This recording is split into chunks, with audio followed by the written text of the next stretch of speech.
This channel does not promote any violent, harmful, or illegal activities. All content provided by this channel is meant for an educational purpose only. বাংলাদেশীদের ভারত ছাড়ার হিড়িকের মধ্যে বড় হুঙ্কার দিলেন অমিত শাহ। অনুপ্রবেশকারীদের বেছে বেছে দেশ ছাড়া করব, দেশের সুরক্ষার জন্য অনুপ্রবেশকারীরা বিপজ্জনক। কয়েকটি দল অনুপ্রবেশকারীদের বাঁচানোর চেষ্টা করছে, কয়েকটি রাজনৈতিক দল এসআইআর এর বিরোধী, নাম না করে তৃণমূল সহ এসআইআর বিরোধীদের ঠিক এভাবেই তোপ দেখেছেন কেন্দ্রীয় স্বরাষ্ট্রমন্ত্রী অমিত শাহ। দেশের গণতান্ত্রিক ব্যবস্থাকে কলুষিত করছে অনুপ্রবেশকারীরা। গুজরাতে একটি অনুষ্ঠানের মঞ্চ থেকে এসআইআর নিয়ে তৃণমূল সহ বিরোধীদের ঠিক এভাবেই নিশানা করলেন অমিত শাহ। और घुसपैठ को रोकना न केवल देश की सुरक्षा के लिए जरूरी है, देश की लोकतांत्रिक व्यवस्था को प्रदूषित होने से बचाने के लिए भी घुसपैठ को रोकना जरूरी है। मगर दुर्भाग्य की बात है, कुछ राजनीतिक दल एक घुसपैठिया हटाओ का जो अभियान है इसको निर्बल करने में लगे हैं। और वो राजनीतिक दल चुनाव आयोग द्वारा जो एसआईआर की प्रक्रिया चल रही है, मतदाता सूची का शुद्धिकरण जो चल रहा है, इसका खिलाफत कर रहे हैं। मैं आज इस हीरक जयंती समारोह में बहुत स्पष्ट करना चाहता हूं कि हम इस देश में से एक एक घुसपैठिए को चुन चुन कर बाहर निकालेंगे। ये हमारा प्रण है। इस देश के किसी भी राज्य का मुख्यमंत्री कौन हो, देश का प्रधानमंत्री कौन हो, वो निर्णय केवल और केवल भारत का नागरिक कर सकता है। কেন্দ্রীয় স্বরাষ্ট্রমন্ত্রীর এই মন্তব্যের পর রাজনৈতিক ব্যক্তিত্বরা তারা কি প্রতিক্রিয়া দিয়েছেন পরপর আপনাদের শোনাবো। পাশাপাশি প্রাক্তন এনএসজি কর্তা তিনি কি বলছেন সেটাও শোনাবো। দেশ নিরাপত্তাহীনতাতে ভুগছে, এটা তো সত্যি। আর যদি আগাম জানা যেত তাহলে পরে এই আতঙ্কবাদীরা পেহেলগাঁওতে ঢুকে পর্যটকরা মারা যেত না, ভারতীয় পর্যটক। আবারও দিল্লিতে এরকম বোম ব্লাস্ট হতো না। তার মানে দেশের বর্ডার্স গুলো ঠিক মতো ওখানে নিরাপত্তা দেয়া হচ্ছে না, আপনার নজর এড়িয়ে যাচ্ছে সেখান থেকে। আর আপনি বাংলার দিকে একটা ইঙ্গিতটা ছেড়ে দিলেন।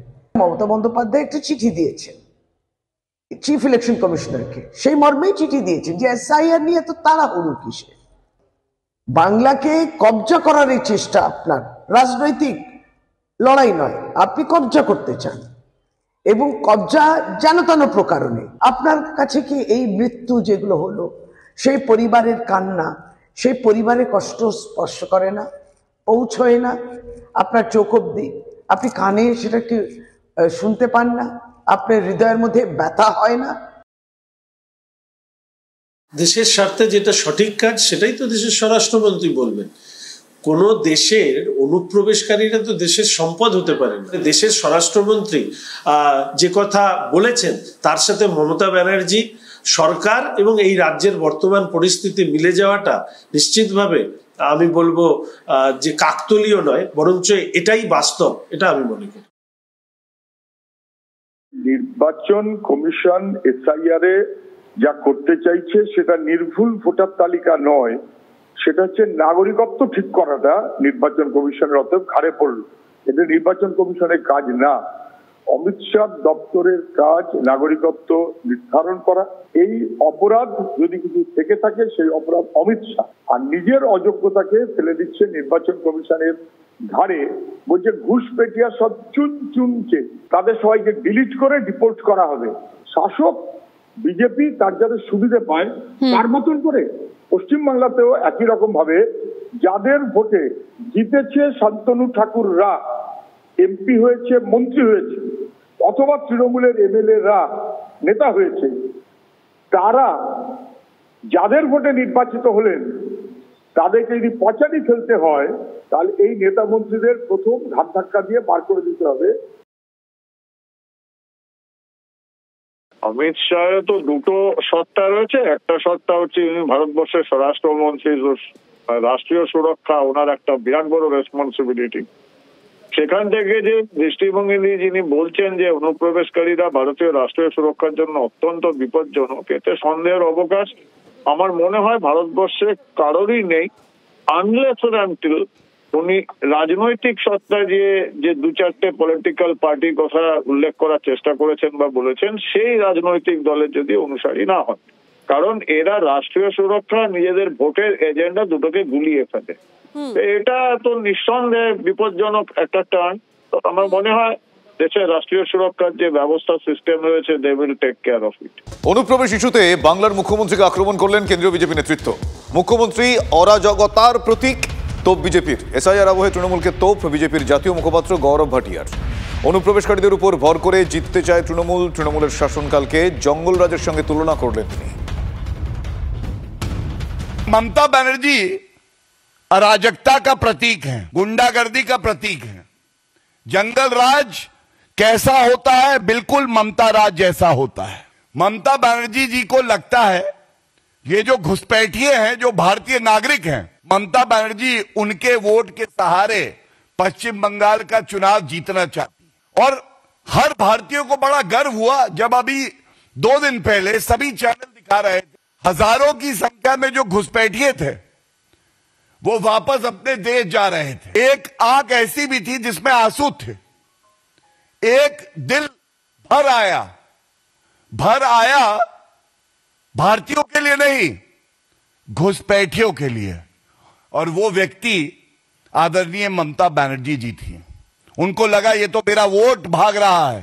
देश संविधान से चलता है और अगर देश के निर्वाचन आयोग ने फैसला लिया है कि एसआईआर होगा 12 प्रदेशों में, तो वो होकर रहेगा। আপনারা শুনলেন গৌরব ভাটিয়া কি বলেছেন। গৌরব ভাটিয়ার এই মন্তব্যের পরিপ্রেক্ষিতে তৃণমূল কংগ্রেস মুখপাত্র তন্ময় ঘোষ তিনি কি বলেছেন শোনাবো আপনাদের। উনি এই অনুপ্রবেশের কথা বলছেন, এই অনুপ্রবেশকারী এই যে কোটি কোটি ঘুষপেটিয়া বলছেন, তার মধ্যে হিন্দু নমশূদ্র মতুয়ারা আছেন কিনা সেটা ওনাদেরকে পরিষ্কার করতে হবে। যদি না থাকে তাহলে কাদের কথা বলছেন? যদি মুসলিম অনুপ্রবেশকারী হয় তাহলে মিথ্যে কথা বলছেন, কারণ স্বরূপনগর থেকে বাকি যে সমস্ত জায়গায় ভিডিও দেখিয়েছেন বিভিন্ন মিডিয়া, তাদের উদ্দেশ্যে পরিষ্কার বার্তা, সেটা ফ্যাক্ট চেকও হয়েছে। কিছু মানুষ যারা বাংলাদেশ থেকে চলে এসছে তাদেরকে পদ্ধতি অনুসারী, এটা নিয়মিতভাবেই হয় বর্ডার স্টেটে, তারা ঢুকে গেলে আবার তাদেরকে বাংলাদেশের হাতে তুলে দেওয়া হয়, সেই পদ্ধতিই হয়েছে। সেখানে সংখ্যাটা 40-50 হতে পারে, সেখানে লাখ লাখ কোটি কোটি এই বলে যে বিভাজনের রাজনীতি করছেন, তাতে আগামী 26-এর নির্বাচনে তারা বুঝে যাবেন যে বাংলার মাটি যারা বিজেপি বাঙালির বিরোধী, তো বাংলাও বিজেপির বিরোধী, সেটা 2026-এর নির্বাচনে ওনারা বুঝে যাবেন।